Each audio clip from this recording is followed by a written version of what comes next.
We have very special guest here, Matt Heafy of Trivium Ibaraki, and excited to talk with Matt. I mean, you've been on the show before. Yeah, you've been on the show. It was Oh yeah. it was last year, right? I think it was. Yeah. I remember early on talking to you and you're like, hey, what's the deal with this Twitch thing? I'm like, that's a lot of fun. It's very, very fun. You should absolutely do it. So I'm so happy to see it's going so well for you because you smash it, man. I love watching your channel, love everything you're doing. Oh, Congrats.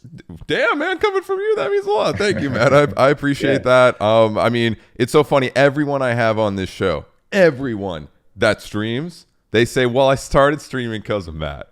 Oh man, that's so awesome. Every single person I've had. There wasn't one where it's like, "Oh, well, actually, I saw this big streamer do it." No, it was always Matt, the big streamer, doing it. Man, that's so amazing. Thank you so much. Thank you for conveying that message. Yeah, it's always really cool when people think maybe I nudged a cool thing or a cool inspirational idea, like, hey, check this thing out.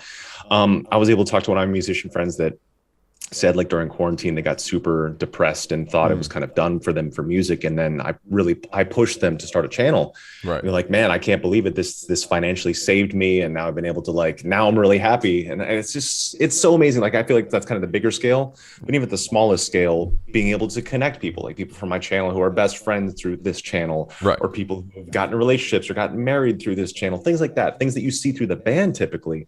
But then there's this other microcosm. If Trivium is a microcosm, there's a microcosm of the Twitch Trivium land. And it's nice to see all that nice stuff. I love it. Yeah, it's funny. It's funny you see the financial part too, because that's always, I feel like that is a big shock to a lot of the real musicians like coming over, because they're in decent sized bands, they're used to doing their thing, and they're used to releasing a record, and then nothing against labels or any of that, but then the label taking a good chunk of that. There's expenses, there's touring expenses, management takes some money, and then there's 5 other people that also take a bit here and there, and they're like, oh yeah, and then they come on Twitch and they're like, wait, like that number that's the number? Like it just goes there? I do always tell people though, because like one of the earlier, when bands started jumping over to the platform, I would have a couple people ask me like, hey, what do you make more money from, this or something else? I was like, well, you can kind of get into it like if you want to do it for a financial thing, but I almost look at the financial plus as a side effect of the channel doing well. And yes, for a channel to do well, you have to do organically what is you as the host, exactly what you do. Like, you already do that. I do that. And for people that have asked me for, like, I've talked to a couple YouTubers that were asking me like, hey, I don't really game. What do I do on Twitch? I was like, well, if you've seen my channel, I don't really game that much all the time either. Right. And one of my ideas for like a content creator, not that we're asking about that, or not that you're asking about that, but I remember telling them, well, you should do the whole behind the scenes process of what it takes for you to make your videos live on stream. People can watch that process, you and your crew, or just you sitting and spitballing ideas. And then you have the final product come out on YouTube, and you get to have the whole thing kind of like multitasked. And that's really what I pushed a lot. So a lot of the projects I've been able to work on, not Ibaraki though, but a lot of the MKH solo stuff I will do on stream, right? All the BTS stuff, and then when it comes out, it's either out on the DSPs or it's out on YouTube or something like that. Well, yeah, even that mindset is I think it's so ahead of the game, because I mean, you see the big streamers, what they do, they don't make YouTube videos, they just stream, and then they make clips, and then they put it on YouTube, and then the YouTube and the TikTok and whatever else, Instagram, is what creates the discovery for everyone to go and, oh, I want to watch this live. Almost like a very weird parallel, which I'm about to just go for right now. Bands releasing music and it getting out there versus seeing them live. You know what I mean? Yeah, it's like, absolutely. Yeah, it's important to hit it from every angle. And you're doing it, I'm doing it. I think like the people, other musicians that are doing it in this way of maximizing their time and maximizing their output. So it's not just streaming, it's not just a product, but you can have all these things trickle out to everything. Yeah. And then you can have that maximum reach, because there's so much content, there's so many creators, so many bands, so many streamers, so many things. That another question I got early on was, well, doesn't having I can't even think of the question I'm starting to ask. Isn't having Trivium on stream for free every single day, won't that detract from people buying tickets? I was like, well, it's actually the exact opposite. Right. I would rather have someone watching the stream going like, holy cow, that looks a lot of fun, but and they know that they'll never be able to truly simulate the feeling of being in a show. Yes. Being around other human beings, feeling the noise, feeling the pulse, feeling the energy within the room. So I feel like the more times you can have your community, your band, your supporters with the eyeballs on you instead of something else, the better. To keep it in the forefront. Yeah, I think that's an incredible mindset. I also, to mirror with that, I feel like a lot of content creators and bands underestimate how wide the range of audiences when you go to a different, like, through each platform. Like, they kind of just assume, like, oh well, because I post similar content on Facebook or on my Instagram or here or here or here, that it's just all the same people following me on all those. It's yeah, exactly. It's so different. It's so different. Even like looking in the breakdowns, I'm sure you do it, like to see which countries or what cities. Like Facebook, I think my highest is Jakarta, Indonesia for cities, and then my Instagram is Mexico City. Yeah. So it's like very different. The other incredibly difficult thing that I'm sure you've been able to see for yourself is how hard it is to port an audience from one platform to another. That's something you and I have discussed before. Because I remember when I was, sorry, I keep hashing nostalgic right now. No, that's okay. But I remember I rated a music streamer, I won't say which one, like way back, like 3 years ago, 4 years ago when I first started. And the streamer said to me while we were rating, like, oh, I really appreciate it, but I want you to know that a lot of us aren't really happy that you're here on Twitch because you already have all these fans. You're going to come in and take our audience, and you on all these band people. I'm just so like, dumb. Holy cow! I just rated and like subbed and said all these nice things. Right. It's the exact opposite. All of us coming over here, bringing portions of our audience over to this platform has only grown this. Oh yeah, you're bringing your audience from YouTube and everything you've built over here, but it is so hard to bring them over. It took me a couple of years. It took. I don't want to say thankfully due to the world closing down, but when the world closed down, people were finally like, you know what, I'm going to check out this thing Matt's been talking about for the last 2.5, 3 years. Yeah. And then they were able to check it out and then get hooked. Yeah, because it's literally everyone I've had on they're just like, yeah, Matt's the reason, oh yeah, I saw Matt doing it, I wanted to kind of join in on it. And of course, like you said, the pandemic kind of just accelerated that to all just be like, all right, well, we have nothing else to do now, so we might as well do something in that capacity. Yeah, and keep the workflow coming of whatever it may be. If someone's work is creating content or someone's work is music, if they're doing it all the time as a side effect of doing it all the time, you will get better if you're doing it correctly. And that's what I've always loved about Twitch, because I feel like, when I say things like I have gotten better at what I do for a living thanks to Twitch, it's true, because what I'm doing most of the time is the thing I should be doing. I should be rehearsing guitar and vocals and my craft, and I just happen to have a camera on and I'm able to be connected with awesome people. So it's a really fantastic thing. And I do want to put it back out there that if any musicians are listening to this later on that ever have any questions, I'm always available and always want to help everyone I can. I've been very lucky to be able to help some really awesome people. I remember before Herman Lee had ever tried Twitch, he was in the channel. He's like, hey, can you tell me about this thing someday? I was like, you know what? I DM'd him my number. He called me while I was on stream and I explained to him what Twitch was. Even Brandon Saller, I did like a FaceTime with him one day. He's like, after explaining everything, I was like, just start tomorrow. He actually started tomorrow. And now it's, growing from there, which is awesome. That is the hardest thing, is starting. It's always the like, but then I need like the $30,000 of computer equipment. Or like and those are the same people that are always like, hey, I'm going to start jiu-jitsu once I get in shape. And then like 3 years later, have you started yet? No, I'm going to get in shape first. You just have to start. Just do it. Just start jiu-jitsu. Just start streaming on Twitch. Just start. Yeah. And if you ever need motivation for that, go watch some of the top streamers and look at their camera equipment. And it's literally just like they're using like the 720 like Logitech, like webcam, which is great for what it does, but it's you're in 720p in 2022, and they have them in the corner right there watching stuff, and they have 100,000 concurrent viewers, and you're like, you just got to start. You can't say I'm going to build this thing, I want to make this stream room happen, then you're just never going to start, and you've already wasted the time. So it's good. You just got to get into it. Any musicians that want to just start.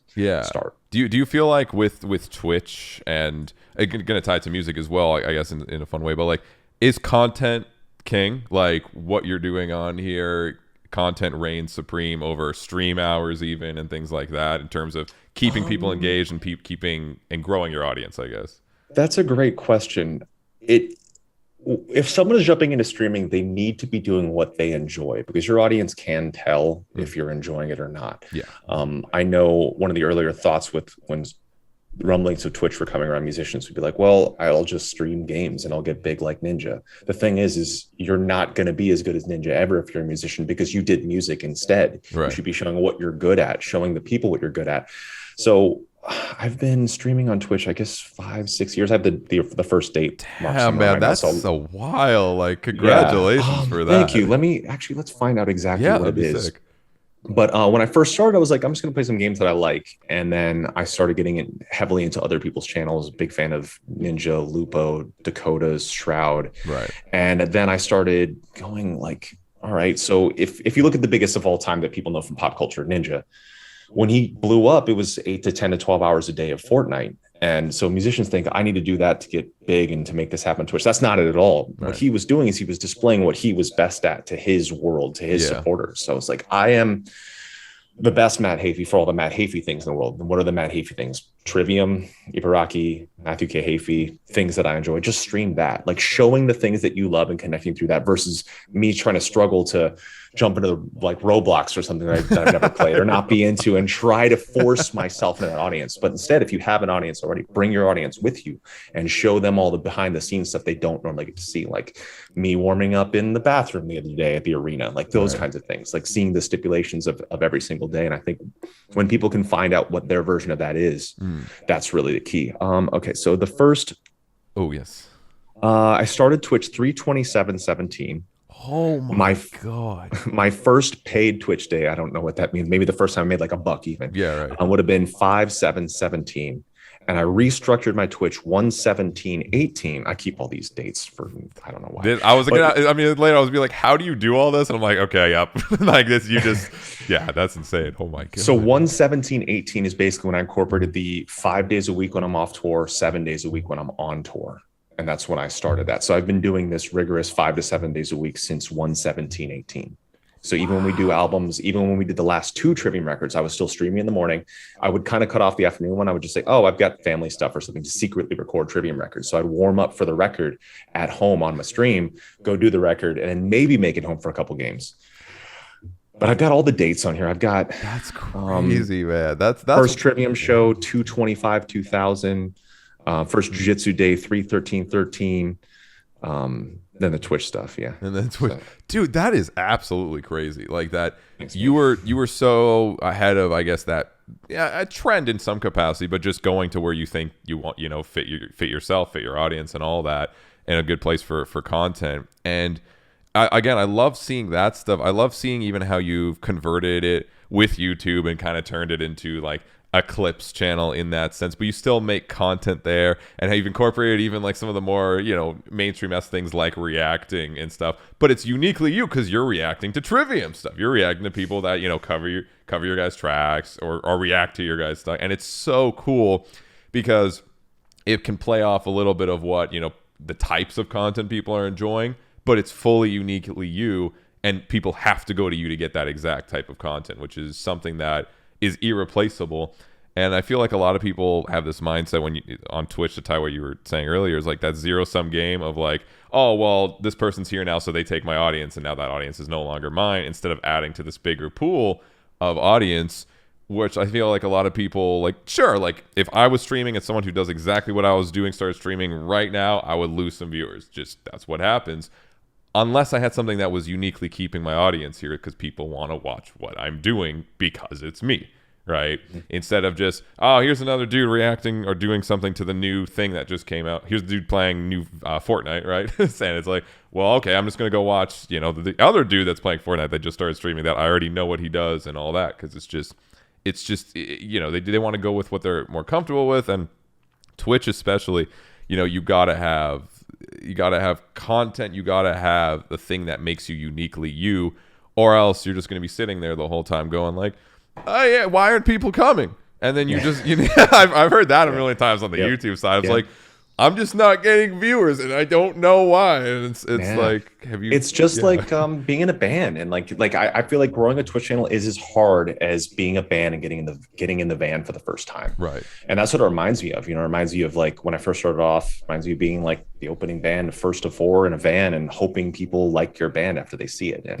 the chances are they might not, but then you eventually gradually build what you do and build the community around what you've got going on. And I've been really lucky too that, one of my right-hand advisors in the world, he was one of the first 10 employees of Twitch, and he happened to be a Trivium fan. That's and amazing. When I say I restructured Twitch, we were touring through San Francisco. I was tweeted by this guy named Brandon, screen name Volition, and he and a guy named Meme Dude invited me to Twitch HQ, and they gave me a tour of the place. They explained more about what Twitch was, and they lent me one of those backpacks to stream the show. And they said, "Hey, stream the show." And before this, at that point, I would stream 30 minutes a day of games to 5 people. I was like, "This is awesome! I can't believe 5 people are going to watch me play games." Right. But then we started incorporating the shows. I started realizing how much more I enjoyed even that than playing games in front of people. Right.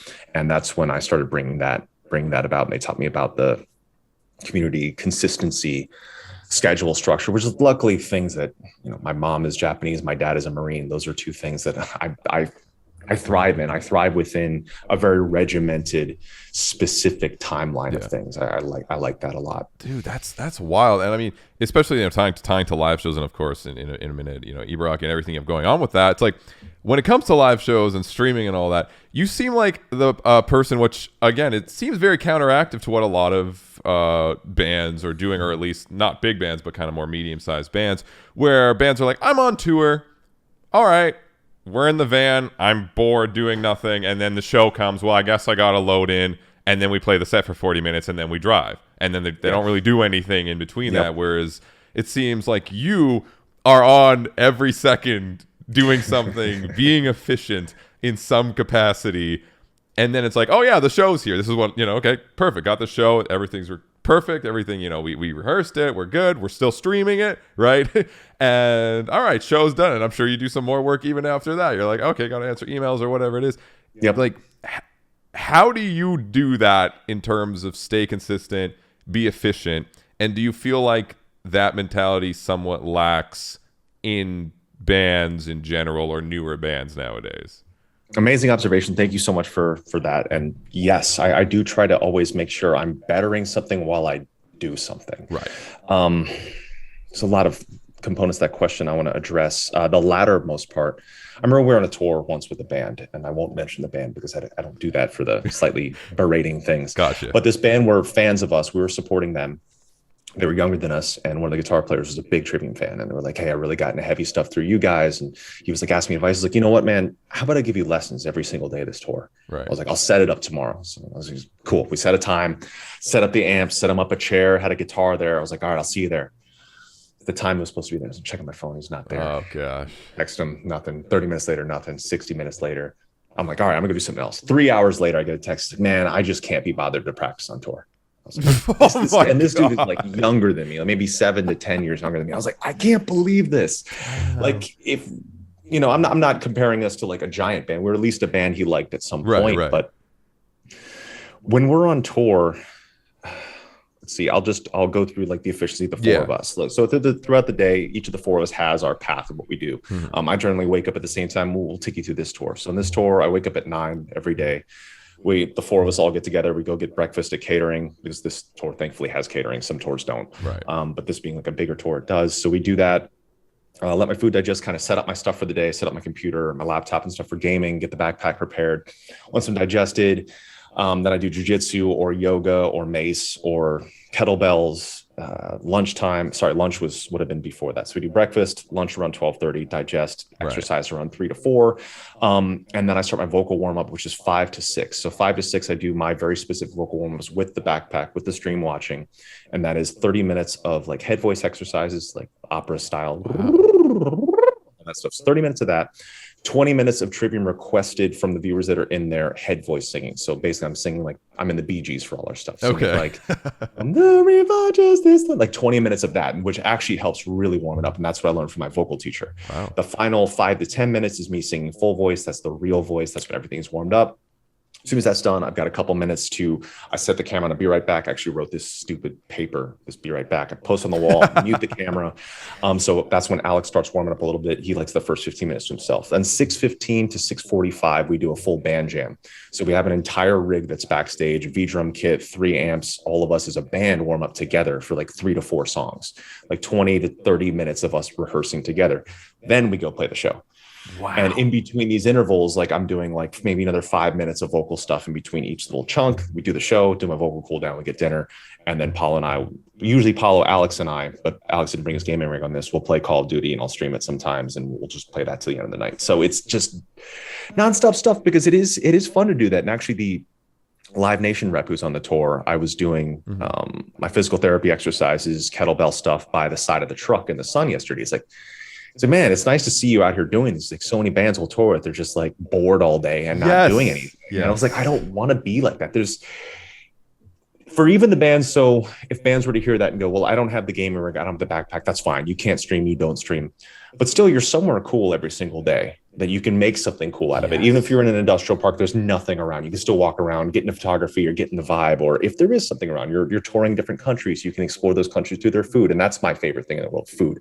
I remember before we went to Europe and the UK, some of the bands we're supporting, or first of three, first of four, and with these bands that are bigger than us.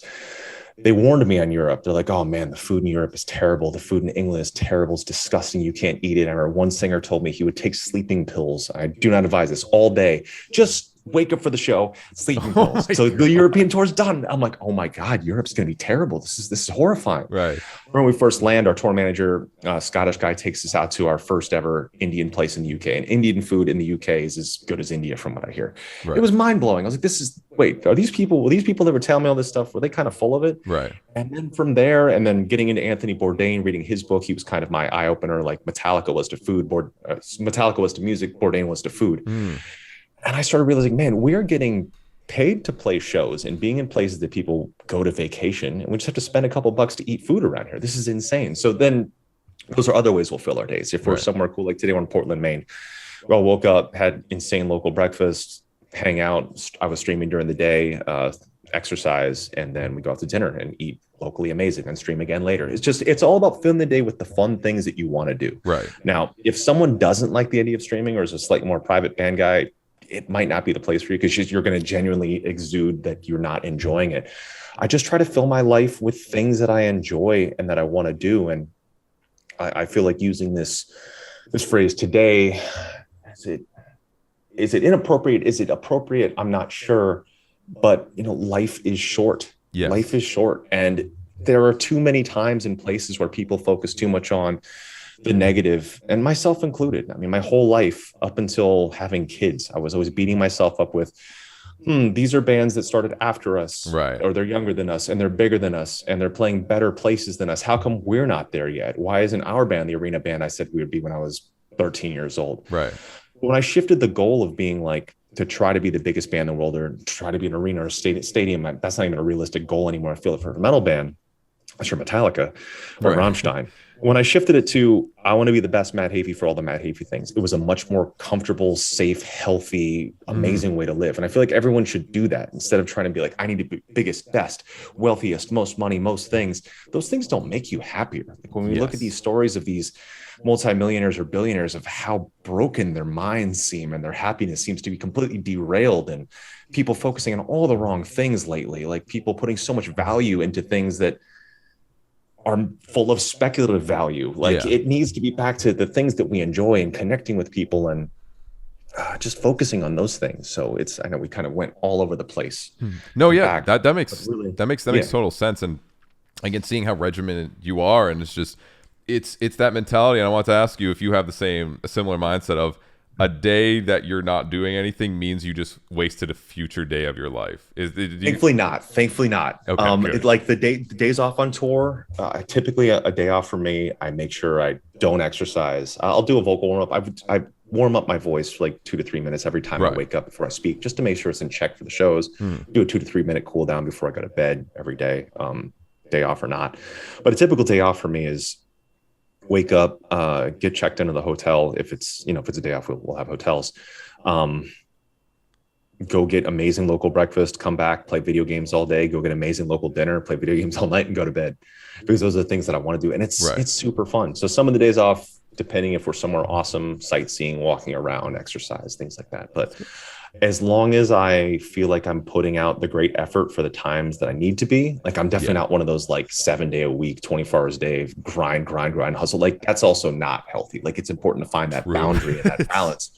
And when the work day is done for me, even at home, when stream 2 is done and we get the kids to bed, let's just watch TV and not think and enjoy that. So it is very important, if you work very hard, to also rest very hard. Yes, I agree with that, because you got to enjoy the spoils of your labor to a point too, or you're not going to be it's too much of one or the other. If you're only enjoying the whole time, then you're never grinding. So then spoils are going to run out, and you're like, whoa, shit, you're not continuing and further in life. If you only do that and that's all you do, you're going to get to the end, and then no one's going to be there anymore. Exactly. I've said that I'm an extremest of moderation. That's I'm like great a big. set. Oh shit. Thank you. Okay. Thank you. Because my whole life, my mom has always described it as, she's like, you're always either saying you're starving hungry or you're too full. You're always bored or you're too busy. Like, I'm very that. So I try to, as much as I can, while realizing that, pushing in the middle. Like, I think it's important as well that we all recognize what we're not good at, right, and work at that, and recognize that the things that we can't cure. Like, people ask me about, we see so many people talk about mental health. They say mental health, my mental health isn't good, this, that.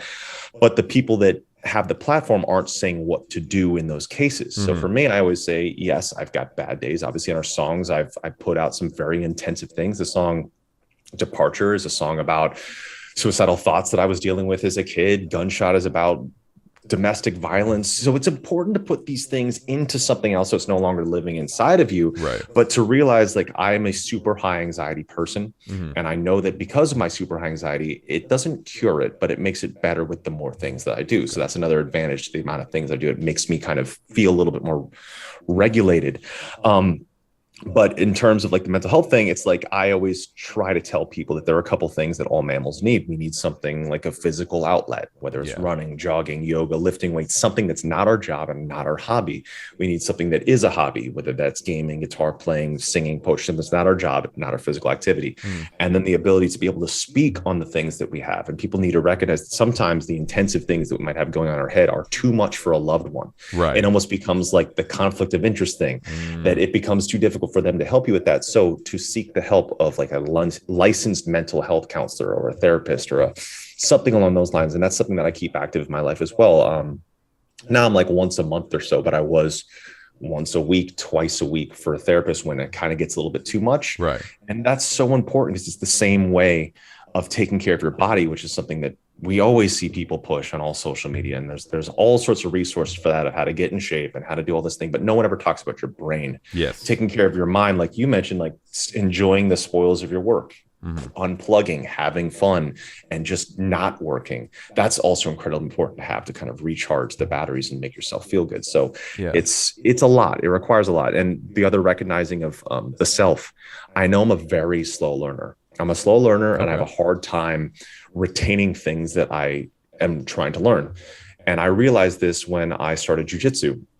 I started jujitsu about 9 years ago. And before that point, I'd only ever tried out for a band called Trivium at 12, made it in, and that was my first band. That still shocks me. Like, you were 12. Like, that's pretty crazy. Yeah, man. That was all I ever did, Trivium. That was first band, first job. So I just thought, hey, I'm good at this. It was the first thing I tried. But I didn't think of all those hours it took to get to that point. Right. So when I got into jiu-jitsu, I was terrible. I was terrible for 3 to 5 years of it. I wanted to quit for the first 2 years. I was just getting destroyed every single day for like 3 years. And finally it started clicking. And that's when I realized, oh, I am a slower learner. It is harder for me to comprehend these things. Same thing for games. Like, I'll forget keybinds all the time. I'll forget what I'm supposed to be doing. So I do put in more time than I think the average person does, because I know my comprehension is a little worse. Right. Jiu-jitsu, I'll have to do something 4 times as much as like the super stud who only has to do it once and they have it down. So it's very important that people do put themselves in situations that can be challenging so they can learn more about themselves. Like, I feel like jiu-jitsu is humbling, amazing. I was about to say, you seem like an extremely self-reflective person. Like, learning, doing something, taking a second, which a lot of people don't take the second of like, I'm feeling this way. They don't ask why. A lot of the times they're just always do. Yeah. I can relate to that. I encourage everyone. Yeah. And that's an amazing observation. Yes. Everyone should always ask why or how, or try to understand something, or can I do something better? Could I have approached this situation better? Can I approach life better?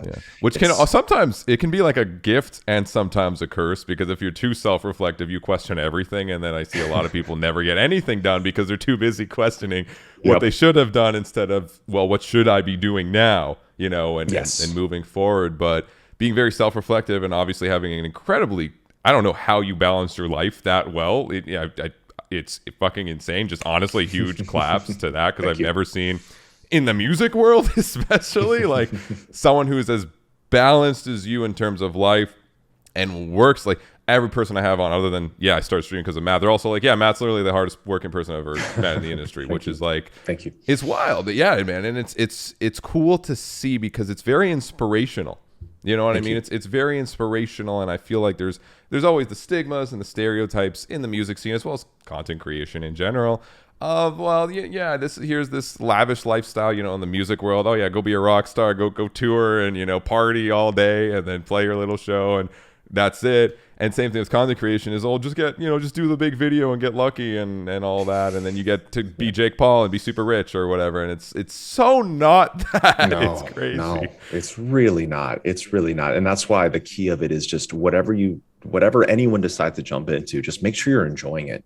Make sure while you're working at something for a goal or maybe something you want to happen, that you're enjoying that thing that you're doing. Yes. But yeah, it is very different than, when we first started off, 18 through 25, 26, we were really looked down on, because we were a bunch of young kids that said, hey, we want to be the next biggest band in the world. Right. And right when that happened, bands that I grew up worshiping were like, that kid is a dick.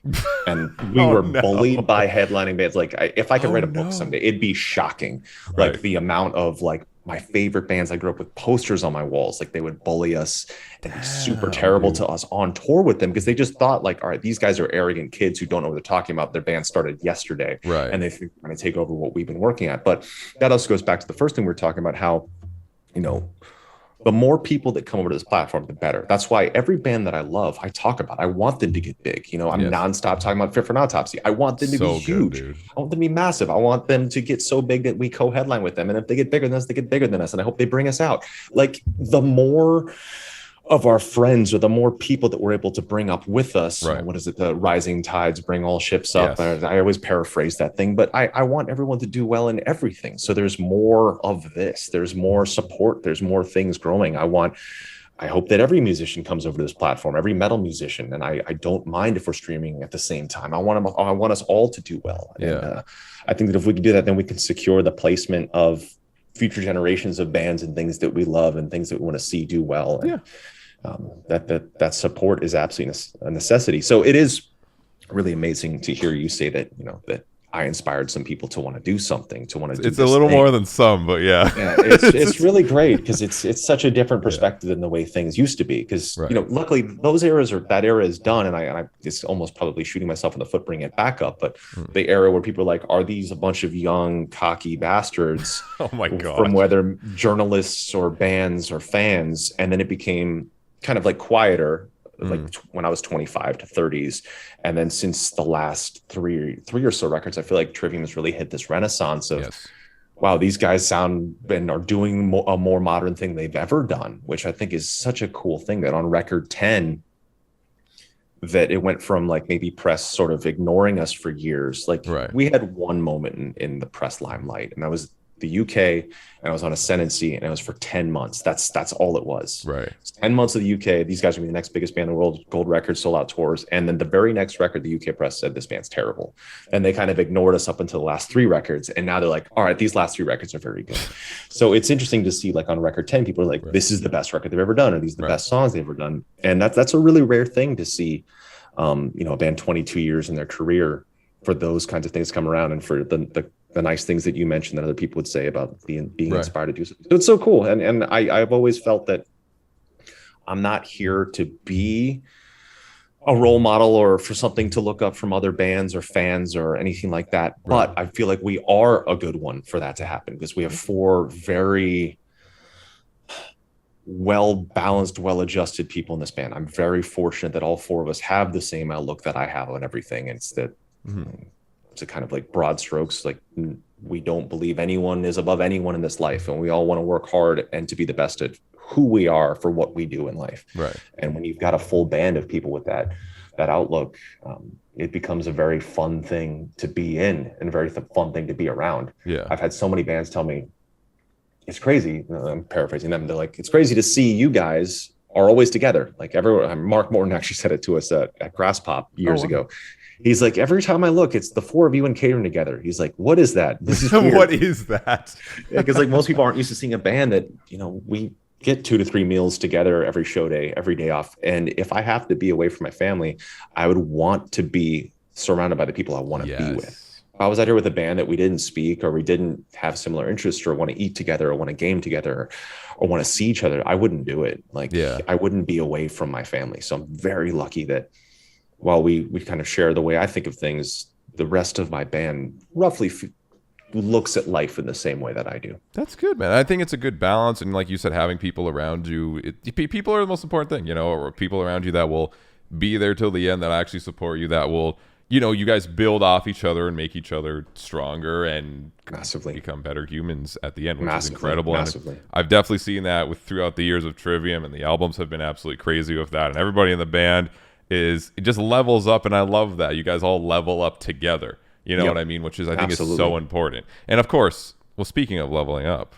we have something very special that came out very recently that I think we have to finally talk about, which is the brand new Ibaraki record. Which, by the way, first of all, congratulations, new record. It's always exciting.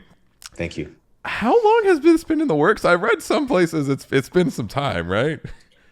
The DI tracks of track 2, so Kagutsuchi, the DI tracks from that song are actually from 2010. Oh my god! The final DI tracks, which is really cool, because you would think for a record, the thing from 2010, you'd want to do it fresh before the record. And I tried that, and I sent it to Ihsahn. He's like, you know, there's so much more attitude in the DIs from 2010. I was like, yeah, but it's not super tight. It's not played the same way I play it now. He's like, no, this has the attitude. This has the energy.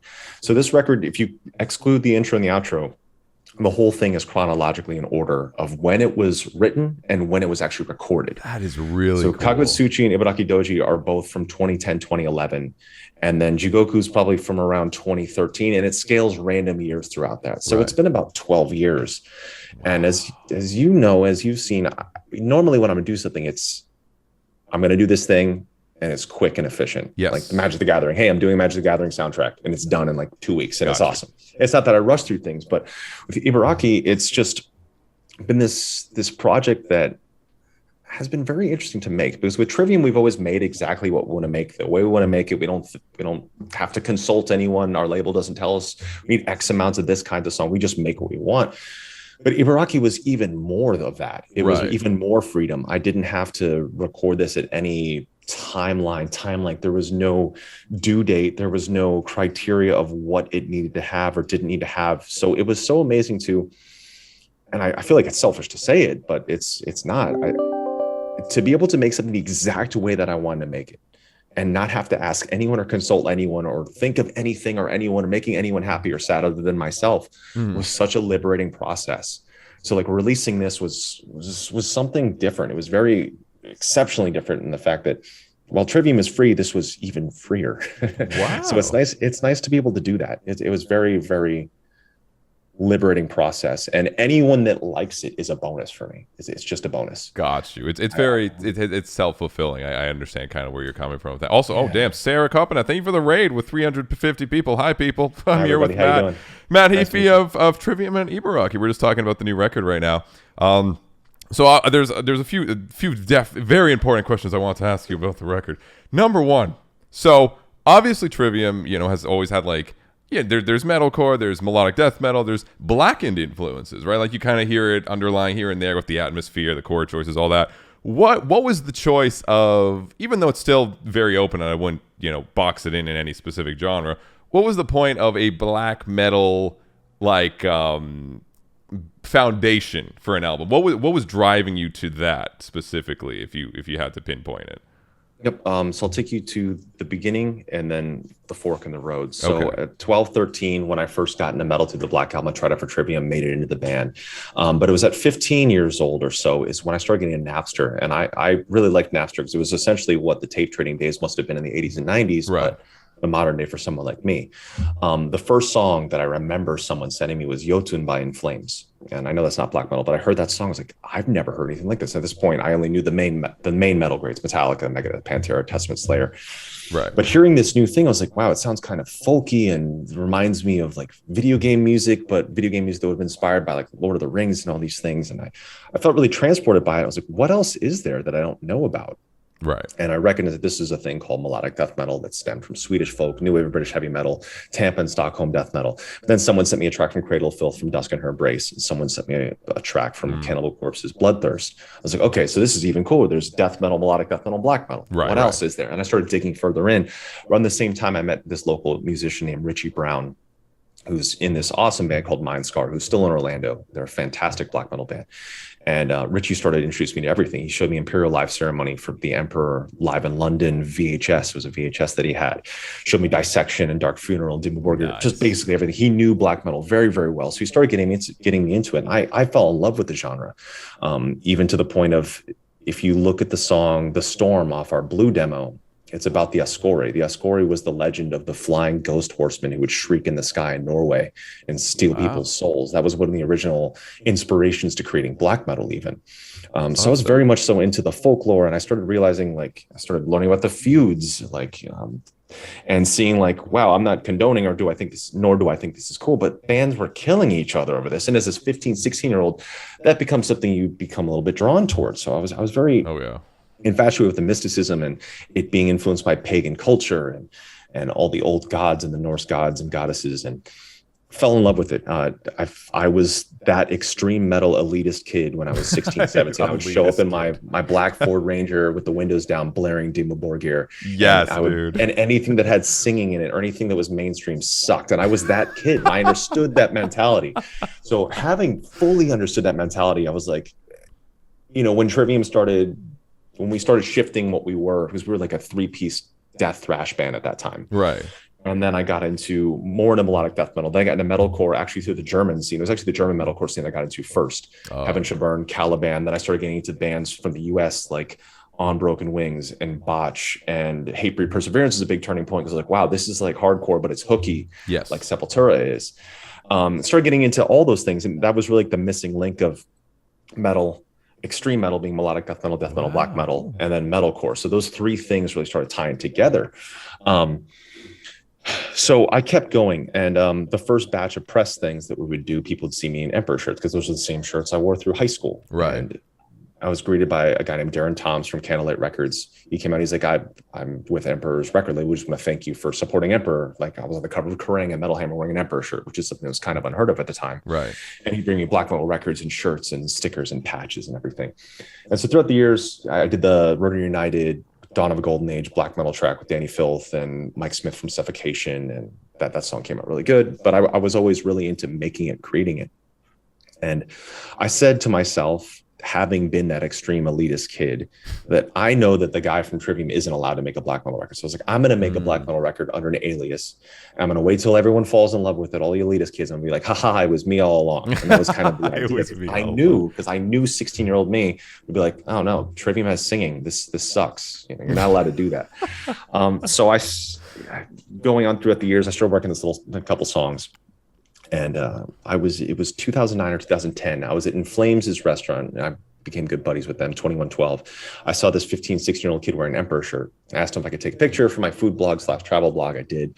Send it to Darren Toms from Candlelight. I was like, hey, check this out. I think you should send this to Ihsahn. This is very cool to see the younger generation getting into Emperor. Right. And he actually copies Ihsahn on it. And Ihsahn thanks me for the years of support. And I looked at this as an opportunity to show him what I've been working on. So I was like, hey, Ihsahn, I've been working on this song.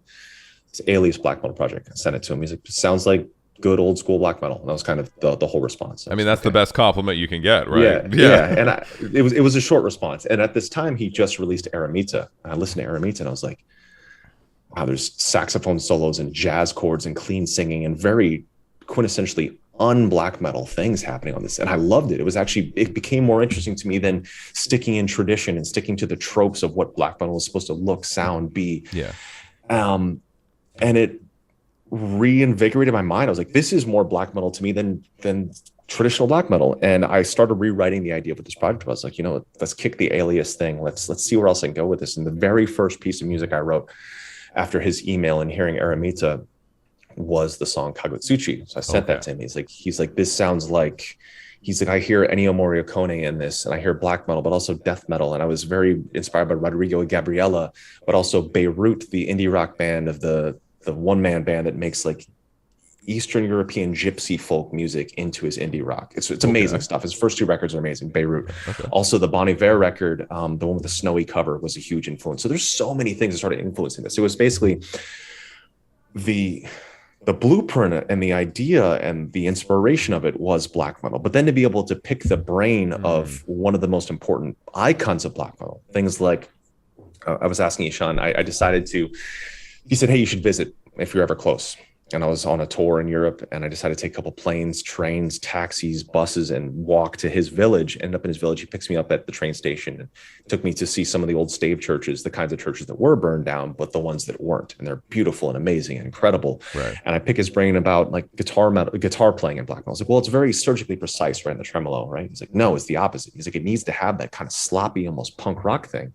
Things like that, things that I never realized, like never understood, like never saw was there. I thought it was supposed to be super tight, super technical.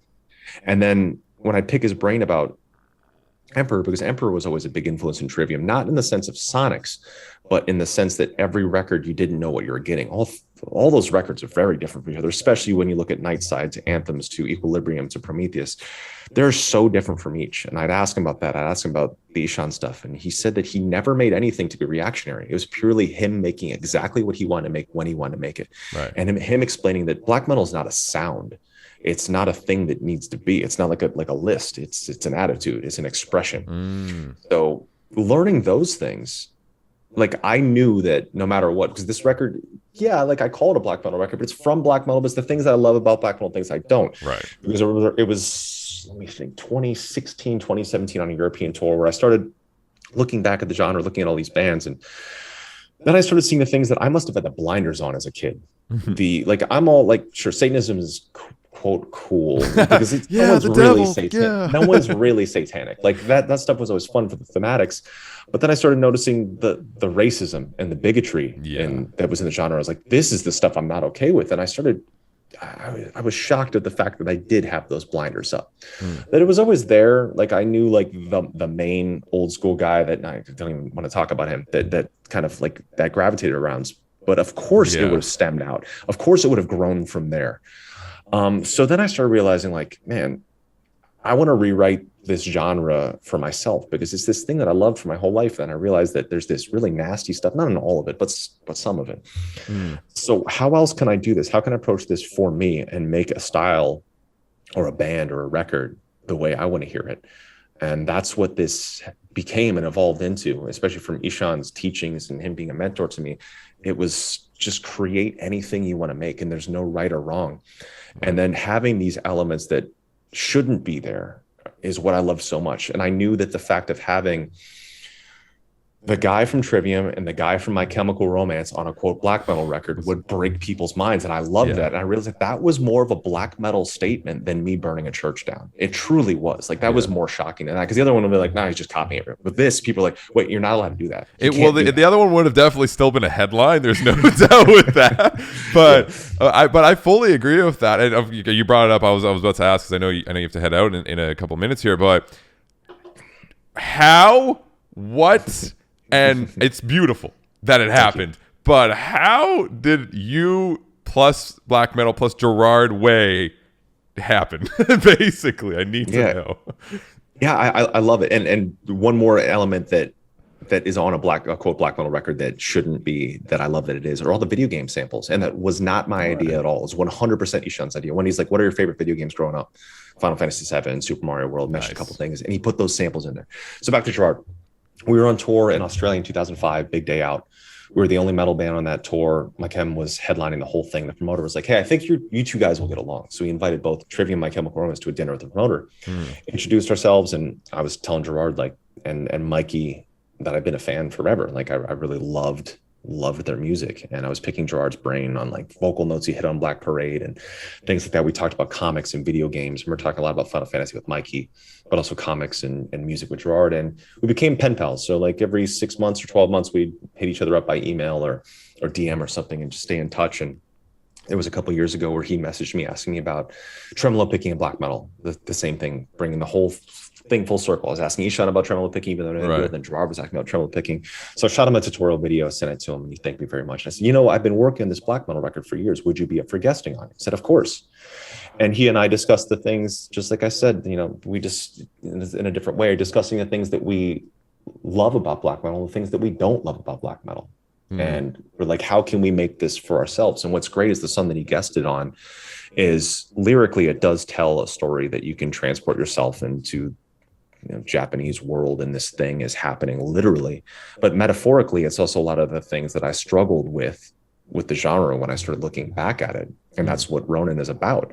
So it was amazing to have him on that. And I knew he would crush it. I knew he'd never done screaming like that, because some people were like, oh yeah, this is the screaming like it's a very different thing, but he had never done that. He has definitely not done that. Yeah, but it was so cool for the two of us as to be sort of outsiders looking into the genre that have always been fans of the genre but never been part of it, but to also have the nod of two of the people who have been so plugged into it, who are really, right, in my opinion, like the torchbearers, and Nergal and Ihsahn. Yes. They're two of the kings of the genre, and the two of them to absolutely love what he did and what I did, and them to back it. It was fantastic. And it was through a meal that I was able to get to know Gerard even better.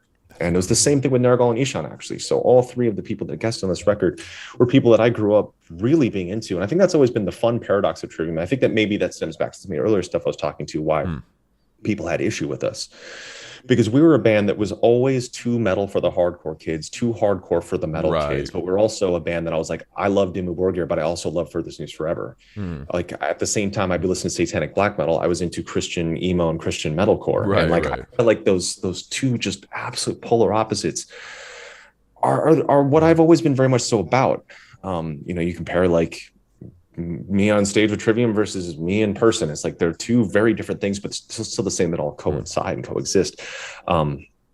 But it was the same thing with Nergal. Nergal, I met him in 2006. I've been a fan of him. Zoski Occultus was actually a huge influence on the Crusade record. I know when I say that, people are like, wait, what? How? Picture Zoski Occultus tuned up from B to E, and it's kind of a similar record. It's not like I was lifting riffs, but I was very influenced by it. And I told him that on that run. And we stayed pen pals. I was able to visit him. Paulo and I took a day off in Sopot, Poland. He took us out to his favorite restaurant. We were able to talk to him. We actually connected them in 5B management. And having always been a fan of Nergal and everything he's ever done. And what's amazing with him is I feel like with the Satanist record, he made one of the greatest black metal records of all time, very, very late in the scheme of where people consider great records of black metal. And then Ihsahn, was taking that chance email, taking that chance of going over to his hometown and being picked up and just hanging out. And he cooked me dinner at his place while we watched Blue Velvet. Oh, wow. Like, that's a pretty amazing thing that not many people in life can say. But yeah, it's really cool. It's just from very interesting, strange circumstances. And the fact that, if I'm ever thinking of, is this record paying homage properly in a way that I would want it to, for a genre that if I take the conflict out of it, that I've loved since I was a 15-year-old, the fact that the hero, the one that got me into this, the one that when I saw Imperial Live Ceremony at Richie Brown's TV going, what is this? Yeah. That he says this record is something unique, something fantastic, something different. I remember when I tested out the vocals, like one of the challenges he gave me, he said, Matt, you've sang and screamed a certain way your entire career. And for Ibaraki, you need to do it the exact opposite. You need to do something you've never done before. It's like, I can't do that. I'm not capable. I do a lot of things, but the things that I do, it's all sort of the same thing. It's me doing Trivium on stream. It's me doing Trivium on these other things. He's like, I bet you can. I bet you could find it. So he challenged me to find a different singing and screaming technique that I've never done in my life before. And while it's a very different approach to the way black metal should be, or the way maybe metal screaming image should be, it's so unique and it sounds so specifically different than everything else, which I think is so interesting. With this project as well, in 2010, my idea was to call this Mrityu, which is a term I got from Ashtanga yoga. It means life and death. Right. Or for more so Sanskrit, but it was from getting into Ashtanga yoga than looking into Sanskrit. I didn't have lyrics before we were supposed to record this thing. I was like, Ihsahn, I can't come up with anything. I was like, I wish I was Norwegian. He said, why? He's like, so I could write about Thor battling Jormungandr at Ragnarok. And he's like, Matt, two things. That's been done. And two, look at your Japanese side. And my mind just was blown. I never thought once of making this project anything to do with Japanese culture. I didn't even think of it. Right. And when he mentioned that to me, it completely shifted the entire thing. Then I had all the lyrics done in a week. And I decided, like, let's rename this thing. Let's rename this to Ibaraki, who's the Trivium mascot, but it's also the ancient Japanese story that's tattooed on my arm. That is So now you cool. have this Easter egg tie-in of Matthew K. Heafy, Trivium, and Ibaraki, the band, all in one. And that was important to me. And then it spawned this whole new thing. At the same time, that's when the world was shut. Right. And that's when there was intensive anti-Asian racism just running rampant in the US, all over the world. It still is there. Asians being blamed for the last couple of years, which was horrifying. And then I started realizing, wow, I've never had other Asian heroes to look up to. Even, like, I was always excited when I found out Eddie Van Halen was half Indonesian, half Dutch. But aside from that, you don't really see too much other Asian representation in metal or rock or black metal or extreme metal. It's just very, very rare. Right. Then I looked at Ibaraki as this sort of mission to put my Japanese culture into something, expose people to that, in the hopes that people go, wow, I really appreciate what he's saying here. I want to look at the other Asian culture stories. I want to learn about China stories and Korea stories, Indonesia stories, Philippine stories. And then hopefully that will trail off to, what about the European countries? What about the African countries? I want to learn all about the world. And then as we learn more about the people that we share this planet with, we then in turn create a more open-mindedness to wanting to share this planet with them versus saying, these people are different than me, I don't want to know them. Right. And that's what spawned the kids book. The kids book is the stories from Ibaraki made into a children's book, right, with even more of that goal, that people will be reading this to their newborns, and afterwards the mom and dad, or let's say they're single parent, they go back and like, I like these stories, I want to learn more about this, and what other stories are there around. So that in itself is so quintessentially not black metal. Black metal has always been about, hey, right, this is our world, this is supposed to stick in this place. When black metal was first helmed, it was essentially, in my opinion, to be the rebellion against the same, and to create its own new sect of, this is the way it is, this is for us, this is this tiny thing. But for me, I want it to be this very broad thing that hopefully ends up expanding people's open-mindedness to everyone else around the world, which is the most un-black metal thing in the world. But that's what I love about it. Yeah. Black metal is supposed to be this explosion of different. It's supposed to be a rebellion to a thing. Right. And that's what this is. So if this, like Ihsahn says, if it's a mindset, that is the most black metal thing in the world. To be the exact opposite of everything that black metal believes in is what this project is. That's amazing, man. Jeez, I love that. I love how tying it all together. And I was gonna also ask the kind of Japanese influence, other than obviously I know you're Japanese. It was that makes total sense, and that's very cool to see that kind of come to life, and how it feeds into that full circle of what you are. You're yourself, Trivium, Ibaraki, and it's such a cool thing to see. Like all of these, first of all, obviously the album's crazy, it's fun, it's exciting, it has black metal influence, but it has so much uniqueness to it. It's very modernized, and even just listening to the tracks, like the singles as they were dropping, and plus the album after, it was like, wow, like you saw, I think you saw my reaction. I was like, when I heard even that track with Gerard Way, I was like, what? This is illegal. This is not supposed to happen. You know what I mean? So to see something that's that diverse in, with a foundation of being in, let's say, an area which usually is very boxed in, plus having all these crazy guests that, of course, sure, Nurgle and Ihsahn are very, in that scene, but like Gerard Way being like completely, you do not think of Gerard Way when you think of that music in any capacity, and seeing the collaboration and seeing like almost this genre twisting to come together within one album, and that being also seemingly to be apparent in just modern metal, and also what you do with Trivium. I wouldn't consider Trivium just like a metalcore band. Like, you guys have all these different influences, and that's so cool and humbling to see, and inspirational to see as a musician in this realm, because you don't have to feel boxed in anymore. You like what you like. Oh, you like some black metal, sick. You like some old school thrash, sure, throw that in there. You like some melodic death metal, all right, throw that in there. And it feels like people are much more open than ever before to create their own like musical soup. Absolutely. Yeah. And I love seeing that. I love seeing that so much, because that's something we've always pushed very, very early on. And I think that's why we're always the paradox. And still, even with this record, I love the fact that 22 years into this, I could still make people go, are you supposed to do that? I love that. Well, because, when we did Ascendancy, right before that, I did have super long hair. I was like, what? I'm cutting it. I like the way these guys are looking. I'm going to throw on these girls' pants and some eyeliner, and have a straightened thing across my head, and make super technical death metal, death sounding riffs that have breakdowns from, this metalcore thing I just got into. I love... there's 12 notes that exist. I love the fact that we can make things make new things out of things that you shouldn't be able to, mixing things together that shouldn't exist. Yeah. And I think it's maybe that inspiration is from food. Well, that's how you push the boundaries, right? If not, then people are just, okay, I've listened to the same thing forever. They're just going to, people will eventually get bored, and then it hurts metal. And that's something I've always been scared of is, the future of metal. Our bands are going to find just, oh, well, this kind of sells and gets you the tours, and then they keep doing it till it's, beating a horse dead till it's dead, like gone. And it's like, well, what do we do? So I love seeing projects like this.